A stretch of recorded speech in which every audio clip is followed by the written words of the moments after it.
दोस्तों अस्सलाम वालेकुम। आऊं यहाँ लियाकत अली शोरो। आऊं इन वक्त जोक शरीफ थाणे जी हद तहलका मीरपुर बठोरो ज़िला सिजावल जे ॻोठ इब्राहिम शोरो जे रवासी मोहम्मद मूसा शोरो उर्फ़ पुनू सना मोहम्मद सिद्दीक़ शोरो जे ॻोठ मौजूदु आहियां।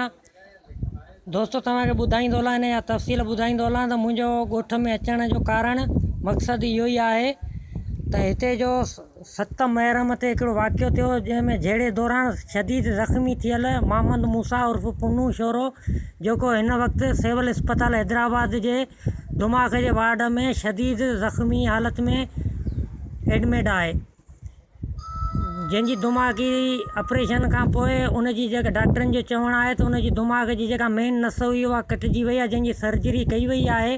हाणे कुझु बहितरी नज़र अचे पई। हिन वक़्तु आऊं मोहम्मद मूसा उर्फ़ पुनू शोरो ज़ख़्मी जे वालिद साहिब खां तफ़सील वठंदुसि त हू इन जहिड़े जे बाबति असांखे कुझु ॿुधाए। जी चा मोहम्मद सिद्दीक़ ई जेको जहिड़ो थियो तव्हांजो नौजवान पुटु जेको हींअर ज़िंदगी ऐं मौत जी कशम में आहे, इन जे बारे में तव्हां असांखे कुझु ॿुधायो। जी हा ॻाल्हि बाबा एक गुलाम छोरो आयो अब्दुल्ला बकरी खोलई पुनू खे सार थी पुनू थियो कुआरी खणी ऐं लाइट हथ मंझि तो लाइट हथ में हिनजे ॾिठई अब्दुल्ला बीठो हो, बकरी ॿुधी बीठी अब्दुल्ला खे धक हई, अब्दुल्ला वञी किरियो कंध में। पोइ वरी अब्दुल्ला यूं छड़ियूं हुनजे ख़्याल में त मरी वियो। पोइ वरी आयो भांठ जिन खे वठणु तेसीं उथी भॼी वियो लियो। अच्छा, पोइ उन खां पोइ तव्हां ॻोठ जे चङे मुड़ुसनि खे दांह वग़ैरह? हा, असां चङे मुड़ुसनि खे दांह ॾिनी, चओ बाबा इहो मसइलो सुबुह जो पाण हल करे वठंदासीं। अच्छा अच्छा। सुबुह जो जवाबदारनि खे घुराई, जवाबदारनि खे न मञूं।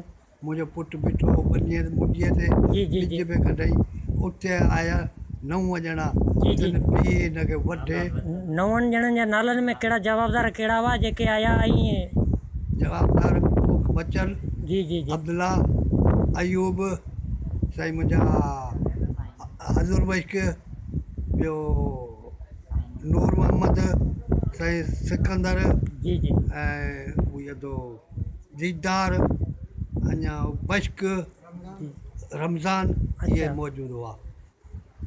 हुननि हकल कयो त बाबा न वेड़ो मुंहिंजे पुट खे हकल कई अब्दुल हकीम त बाबा मथां धक हणे, हुन धक कोन आयो। उते बचल जेको उते बीह हिनखे कुआरियूं हयूं, तंहिंखां पोइ हो सभई पहिरीं आया। पोइ पुटु मुंहिंजे खे मारे, हा पोइ मुंहिंजे पुट खे मारे उते केराए। पोइ अनवर जे पुट खे बि मोचड़ा हूं, उनखे धक वध ॿिया कोन हुआ, बाक़ी ॿुझी मारो। जी जी जी जी पोइ कुआरियूं वरी खणियो भॻा आया घरनि ते। पोइ हमिलो कयूं त असीं विढ़ंदासीं।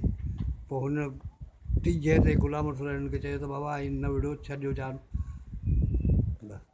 अच्छा, उन खां पोइ तव्हां थाणे ते NC वग़ैरह दाख़िल कराई आहे? जवाबदार दाख़िल थी आहे। अच्छा, तव्हां पुलिस मां मुतमिन आहियो? हा। अच्छा, माना तव्हां वधीक त जेको IG सिंध आहे या SP सिजावल आहे उनखे तव्हां अर्ज़ु कुझु करणु चाहियो त तव्हां करे सघो था। बिल्कुलु बिल्कुलु, त मूं मिसकिन सां ज़ुल्म छा मुंहिंजे अदालत कनि इंशाअल्लाह। दोस्तो तव्हांखे ॿुधाईंदो हलां त हीअ मोहम्मद सिद्दीक़ शोरो जेको मोहम्मद मूसा उर्फ़ पुनू शोरो ज़ख़्मी जेको शदीद आहे, तव्हांखे उनजा फुटेजिस बि आउं ॾेखारियां थो। सिविल इस्पताल में जेको एडमिट आहे दिमाग़ जे वार्ड में शदीद ज़ख़्मी आहे, जेको अॼु 8 ॾींहं गुज़रण बावजूदि अॼु ताईं होश में न आहे, जेको हिकिड़ी पंहिंजी ॿांह ऐं टंग उन दिमाग़ जी नस कटिजण वजह सां उनजो जेका हरकत आहे कमु करणु छॾे ॾिनो आहे ऐं दिमाग़ बि अञा ठीकु तरीक़े सां न आहे। पर डॉक्टरनि जो चवणु आहे त हू कुझु अरसो 4-5 महीननि खां पोइ हू वरी साॻी पोज़ीशन या उनजी जेका टंग ॿांह उहा कमु करणु शुरू कंदी ऐं महमूद ते अची वेंदी। ऐं मोहम्मद सिद्दीक़ जेको आहे मज़लूम, उनजो चवणु आहे त असां IG सिंध SP सिजावल तहलका बठोरे जे DSP SHO जोक शरीफ इनखे अपील करणु था चाहियूं त असां सां फ़ौरन इंसाफ़ कयो वञे, जवाबदारनि जे ख़िलाफ़ु सख़्त खां सख़्तु कार्रवाई कई वञे।